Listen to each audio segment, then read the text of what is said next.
Well, hello everybody. It's Lady G, and I'm coming to you from Lady G's Garden Cafe. Now, this time I'm inside the cafe. I'm not outside in the garden. But I just felt like I wanted to come in and say hello and how's everybody doing? Did y'all have a good day today on purpose? I certainly hope so. Listen, I've been doing a little thinking since I have been away from y'all for a little while. I've been thinking about something. I have a question I want to ask you all. What do you do when you don't know what to do? I'm gonna give you a minute to think about that. Yeah, what do you do when you don't know what to do? Have you ever been in a situation where you felt all alone and you felt like your best friend, you call your best friend, but they was going through troubles or the phone was busy or they wasn't answering their phone and or maybe you went over to their house and they was down, they was going through too. Or maybe you felt like your back was up against the wall and the odds was against you and the decks was stacked up against you and you didn't know what to do. A folk was talking about you and treating you mean and you didn't know why, you didn't understand. All you knew is you felt like you was all alone. Have anybody ever felt like that? Because I certainly have on multiple occasions.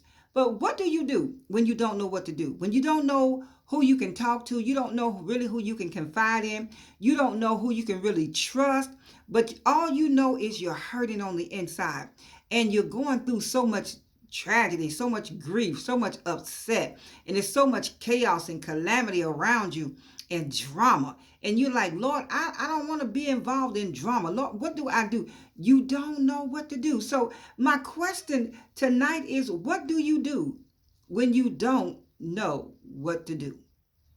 All right. So it is. I'm thinking about a story in the book. And in the book, there were these two women. They were wives of the same man, and their husband name was Elkanah, and the wives was Penina, and the other one's name was Hannah. Now, Elkanah had two wives. Now, back in the day, that was a common occurrence, but some people still doing a little bit today, but no, not like that. Because in modern day time, that just it don't really work too well. So we don't do that. We don't do that, right?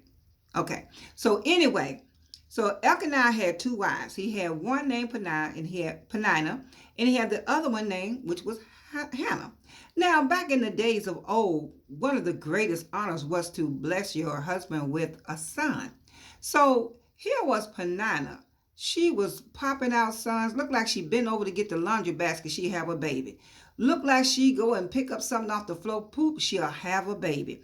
Look like she walk out the door and come back. Poop, she'll have a baby. Look like she was just having babies on the spot. But poor Hannah, she couldn't have a baby. Looked like no matter what she did, she cried out, she tried, she did whatever she could do, but she just couldn't have a baby. So it got to the point where Penina started to ridicule her and talk about her because she was barren and she couldn't bear fruit. She couldn't have a child. So Penina was popping them out. Boom, pop. Hey, boom. ABC, boom. Everywhere you look, she was just popping them out, popping them out.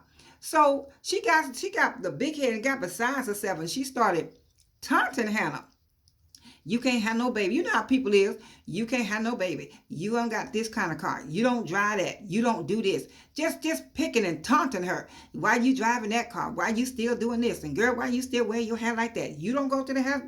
Girl, I go get my hair done every week. You know how people try to torment you and torture you because they feel like they're on a certain level that you have not obtained yet. You have not reached. So they try to rub it in your face. And that's what Penina was doing. She was rubbing it all up in Hannah's face that she had all these boys and all these babies. And Hannah didn't have not one. But this hurt Hannah. It hurt her so bad till she stopped eating. She went on a fast and she just stopped eating. Sometimes when we're going through situations and circumstances, what we might want to consider is going on a fast if your health permits it. Sometimes a fast is just not always food. It could be just drink water, or it could be fast away from the TV and get into your word more. So there's other types of fast that you can go on if your health will not allow you to go on the traditional fast of without food and just with water all day. So if you cannot do that, don't try it. Just fast from something else. Fast from something maybe you said, well, I usually eat 3 steaks a week. Maybe just eat one. And, find a way that works for you, something that is going to cause you to make a sacrifice. But here was, Panana. She was just picking on, and she was just talking about it, and she was just making fun of her because she thought she was a class up. She thought she was a leg up because she can have all these babies, and poor Hannah couldn't have nothing. What do you do when you don't know what to do? Hannah did everything she possibly could to have a child, but she didn't have one. So one day they were going to the sanctuary, to the house, honey. And when they got to the house, honey, Hannah went and found herself a corner. And she an altar. She went and started praying and praying and praying. Look, the book say Hannah prayed so until Elijah the prophet came up to her and was like, you ain't supposed to be in church drunk, right? She like, I'm not drunk. I'm not drunk. He's like, you sound like you're drunk. You sound like you've been drinking. You've been hitting the hit. You've been taking it to the head. You've been taking a few swigs before you came to church. Why are you up in here drunk like that? That is just so disrespectful. But she was like, sir, I am not drunk. And when she began to talk to the prophet and began to tell him what was going on, he began to prophesy to her and said, this time next year, you're going to have a son. She was like, wait, what? Okay, wait, huh?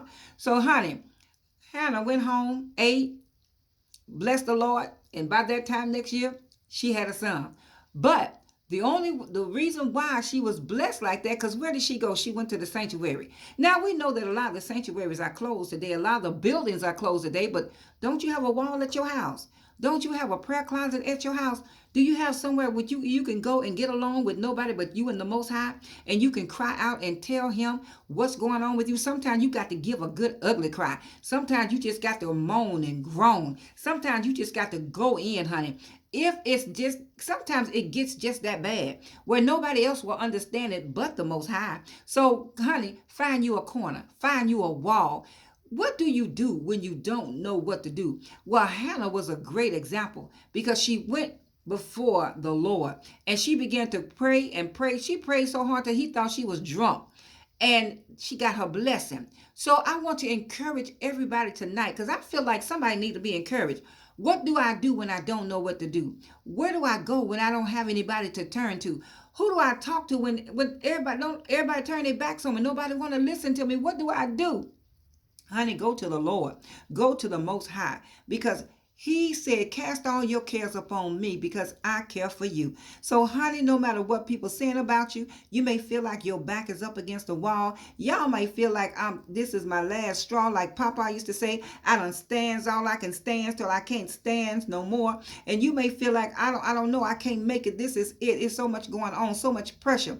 Honey, I encourage y'all to go to the wall, honey. Go to your secret place and pray.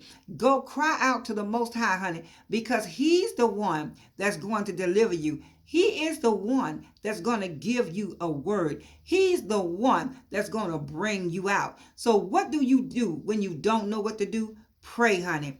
Pray and pray some more. Pray earnestly. Pray without ceasing. The book says man should always pray and not faint. What do you do when you don't know what to do? Pray, honey, and pray some more. Don't stop praying. Don't you give up. Don't you quit. Don't you throw in the towel. Pray and pray some more. Be like Hannah. Let them think you drunk. Honey, Jesus, when he went to the garden, he prayed till sweat came off of him like drops of blood. Jesus prayed, y'all. So let me encourage us tonight. What do you do when you don't know what to do? Honey, you pray. And you pray like you have lost your mind. You pray like your very life depends on it, because it really does. Pray. Pray answers prayer. I'm telling you. Pray, honey. Pray, man. Pray, woman. Pray, child of God. Pray. These are praying times. What do you do when you don't know what to do? I'm encouraging you. May I suggest pray? Now, I want to sing a little song of encouragement, because I just feel like somebody's heart needs to be encouraged on tonight. Now, I am not, now y'all don't, now put your rocks down, because I'm just going to sing a little bit of it, okay? I'm not a songstress, but I just feel like it would encourage somebody's heart. And it will encourage my heart as well, okay? Now, I do not own the rights to this song, so I'm just going to sing a little bit of it, all right?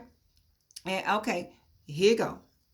Where do I go when the storms of life are raging.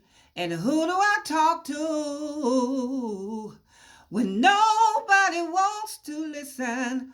Who do I lean on when there's no foundation stable? I go to the rock. I know he's able. I go to the rock. Tell me, where do I go when the storms of life are raging? And who do I lean on when nobody wants to listen? Who do I lean on when there's no foundation stable? I go to the rock. I know he's able. I go to the rock. I go to the rock of my salvation. I go to the stone that the builders rejected. I go to the mountains, and the mountains stand by me. When all around me is sinking sand, on Christ the solid rock I stand. When I need a shelter, when I need a friend, I go to the rock. Yes, honey, we got to go to the rock in times like these. So I want to encourage you. What do we do when we don't know what to do? Pray. Go to the rock. Now, I want to encourage y'all on today. I want y'all, before y'all leave out of the cafe, I want y'all to hit that like button. And feel free to share this video if you want to, okay? So I want y'all to have a blessed and wonderful night. I want each and every one of y'all to have sweet sleep on purpose. And until the next upload, later, y'all.